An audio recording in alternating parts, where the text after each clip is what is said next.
नमस्कार। Professor Vidyavati channel पर हिंदी की ई लर्निंग कक्षा में आप सभी का स्वागत है।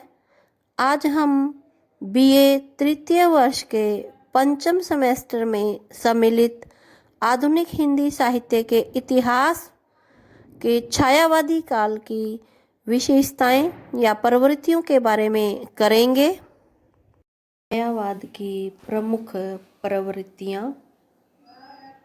छायावादी काव्य साहित्य क्षेत्र में एक क्रांति था जिसने भाषा, छंद, अलंकार, प्रतीक, विधान आदि क्षेत्रों में परंपराओं का उल्लंघन करते हुए नवीनता का सृजन किया है। प्राय 2 महायुद्धों के बीच की स्वच्छंदतावादी कविता को छायावादी कविता के नाम से पुकारा जाता है। कुछ आलोचक इसे अंग्रेजी की रोमांटिक धारा की नकल मानते हैं। छायावाद की विशेषताएं। प्रवृत्तियों को ही विशेषताएं भी कहा जाता है। व्यक्तिवाद की प्रधानता। कवि विषय वस्तु की खोज बाहर से नहीं करता अपितु अपने भीतर से ही करता है। इसीलिए इस युग के काव्य में अहम भावना की अति नजर आती है। वास्तव में कवि का रोना या हंसना उसका व्यक्तिगत नहीं है अपितु रूढ़िग्रस्त संघर्षपरायण भारतीय का दुख या सुख है। अर्थात क्या कहा गया है कि कवि अपने व्यक्तिगत सुख दुख को काव्य में व्यक्त करता है, परंतु वास्तव में उसका वो सुख दुख केवल व्यक्तिगत ही नहीं है, समाजगत है, वो व्यष्टिगत है, समस्त समाज का दुख है। मानवतावाद। छायावाद का सबसे उज्जवल पक्ष मानवतावाद है। प्रसाद की कामायनी और निराला का तुलसीदास इस भावना का सशक्त प्रचारक बनकर अवतरित हुए थे। यह युग भारतीय अद्वैतवाद और रामकृष्ण परमहंस, विवेकानंद, टैगोर आदि के दर्शन से प्रभावित रहा है।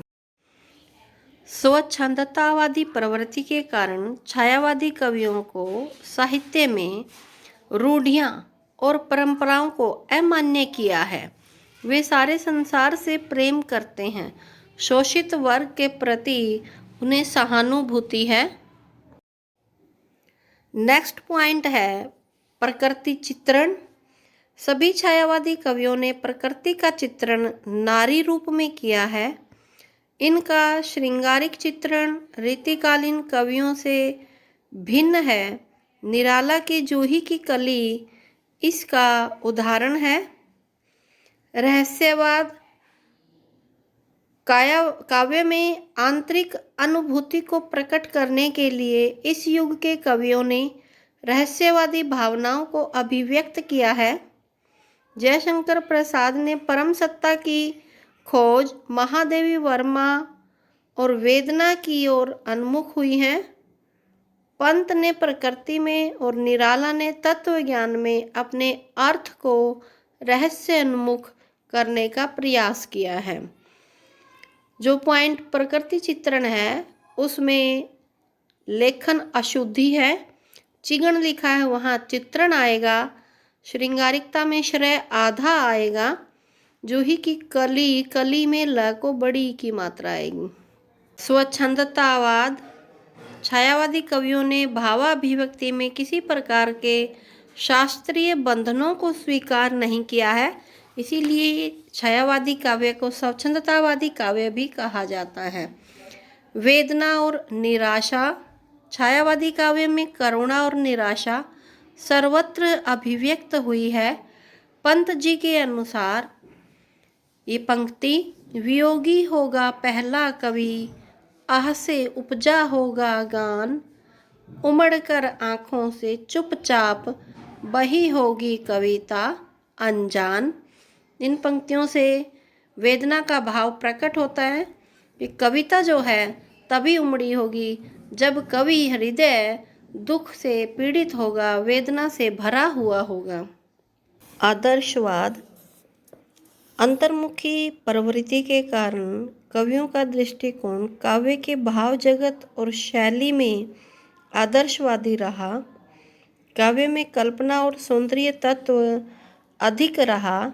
इनके आदर्शवादी दृष्टिकोण को उनके कला पक्ष में भी स्पष्ट रूप से देखा जा सकता है।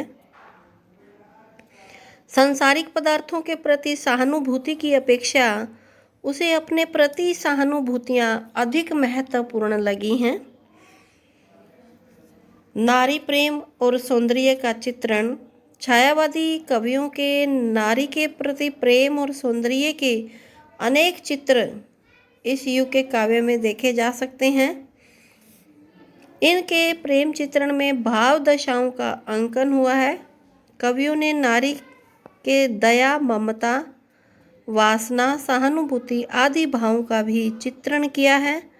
प्रसाद ने तो नारी को यहाँ तक भी कहा कि नारी तुम केवल श्रद्धा हो। स्वतंत्रता, प्रेम। इन कवियों के काव्य में राष्ट्रीय जागरण और स्वतंत्रता का आह्वान भी सर्वत्र है।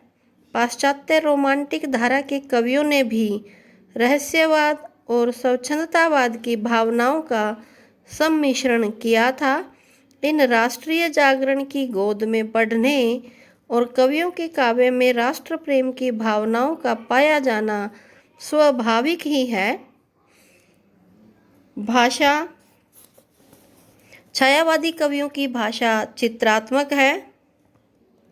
अधिकांश कवियों की भाषा प्रसाद गुण प्रधान है। वर्ण संगीत पर अधिक बल दिया गया है। शब्दों के प्रति छायावादी कवियों का मोह है। छंद, परंपरागत छंद और लय के सांचे को छायावादी कवियों ने तोड़ा है। इन्होंने छंदों की विविधता और मौलिकता और नवीन दृष्टव्य का अपनाया है। प्रतीक। इनका काव्य प्रतीकात्मक भी है। अधिकांश रचनाओं में आध्यात्मिकता का पुट है। सांकेतिक भाषा में कवियों ने सर्वत्र अपना मंतव्य प्रकट किया है। इस प्रकार छायावादी काव्य ने हिंदी काव्य धारा को शुष्क प्रचार से बचाया। हिंदी की खड़ी बोली कविता को सौंदर्य और सरसता प्रदान की। पहली बार यह सिद्ध हो सका कि खड़ी बोली की कोमल कांत, पदावली एवं ब्रज माधुर्य ब्रज और अवधी भाषा से कम नहीं है। छायावाद ने हिंदी को प्रसाद, पंत और निराला जैसे महाकवि प्रदान किए। आधुनिक युग का सर्वश्रेष्ठ महाकाव्य कामायनी छायावाद की ही महान उपलब्धि है।